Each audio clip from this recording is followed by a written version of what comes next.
Parce que nous avons une mentalité maudite. C'est un signe de malédiction. Je suis l'un des rares prophètes de ma génération qui reconnaît le prophète Jacques Sikatenda. Et je le dis haut et fort, le prophète, l'apôtre Sikatenda, fondateur de l'église du Dieu vivant, était un vrai prophète de Dieu. Et je le dis à qui veut l'entendre, parce que j'ai eu le témoignage de l'esprit du pasteur Barouti, général Sonika Futa. Lorsqu'il est mort, tous ces grands ont parlé de lui comme étant un fils de Nzamé Malamu et un homme qui avait eu un appel mais qui était juste incompris par la manière d'exprimer, par son expression du ministère. Je suis aussi l'un des rares, je le reconnais moi-même et je le dis haut et fort, qui parle de Simon Kimbangu. Lorsqu'on a fêté le centenaire, c'est le centenaire, j'ai pris la photo, j'ai posté sur ma page Facebook. Combien de gens ont vu ça? J'ai posté pour honorer le prophète et l'apôtre Simon Kimbangu, le prophète de l'Afrique, le prophète des Noirs, le prophète de la RDC, le père de tout ce qu'on connaît comme mouvement prophétique. Avant que Branham ne soit ce qu'il est, Simon Kimbangu travaillait. Avant Sadhu Sridhar Singh, cet homme travaillait. On célèbre les autres, mais on ne veut pas célébrer le nôtre. Simon Kimbangu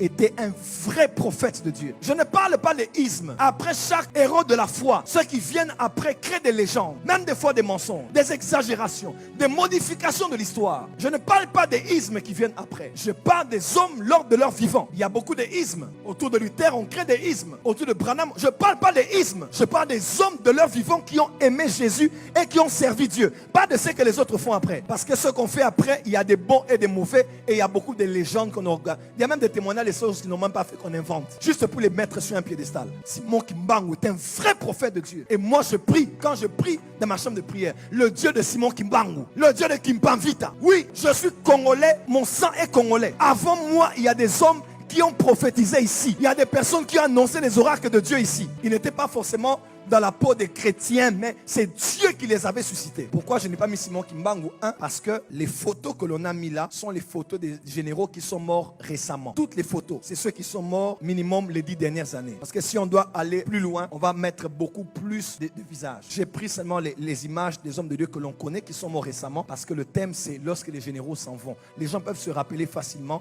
de ceux qui viennent à peine de partir que ceux qui sont partis depuis. Mais sinon, Simon, je prépare derrière une grande photo de lui que je vais mettre chez moi dans ma chambre de prière, où on voit cet homme habillé avec des babouches, un prophète de Dieu. Un homme qu'on a arrêté, on vient le voir, là on l'avait déposé, il a disparu. C'est des choses que Sadhu Sridhar vivait. Et Sadhu Sridhar Singh est celui qui a impacté Gaston Vernon. Gaston Vernon est allé au Gabon, il était missionnaire. Il a mis au monde un enfant qui s'appelle Jacques-André Vernon. Et Jacques-André Vernon, au Congo, il a commencé les églises de la Borde. Il a mis au monde Alph Lukao, qui est mon père spirituel. C'est la même lignée dans laquelle nous opérons, la lignée des signes, des prodiges et des miracles. Et Simon Kimbangu est le père des thaumaturges. Il est le père des thaumaturges.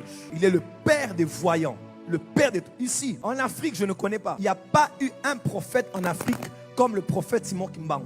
Les choses qu'il a prophétisées, c'est des prophéties comme ce qu'on dit de Nostradamus. De 20 ans après, 30 ans après, 50 ans après, il a prophétisé sur les élections, les chefs d'État. Qui a prophétisé comme cet homme-là? C'est les prophètes à la carrure d'Ésaïe, à la carrure d'Ézéchiel et de Jérémie. Nous célébrons la mémoire du prophète Simon Kimbangu. On va acclamer très fort. Un serviteur de Jésus-Christ. Nous étions au Bas-Congo. Même ceux qui sont originaires du Bas-Congo vous diront, cet homme évangélisé, cet homme priait. On est allé à Zongo ici, on a commencé à nous expliquer. Papa Simon Kimbangu priait ici. Papa Simon Kimbangu a changé le nom de ce village parce qu'il a gagné les gens, les âmes. Les âmes ont abandonné l'idolâtrie. On a changé le nom et même cette rivière porte le nom. Non, c'est extraordinaire. On dit quand il voulait aller évangéliser, il passait par les chutes de Zongo. Il priait là, il entrait dans les cavernes et puis il allait évangéliser. C'était un serviteur de Jésus-Christ. Les ismes, je respecte leur isme, mais je respecte plus le prophète qui a vécu et qui a servi Dieu de son vivant.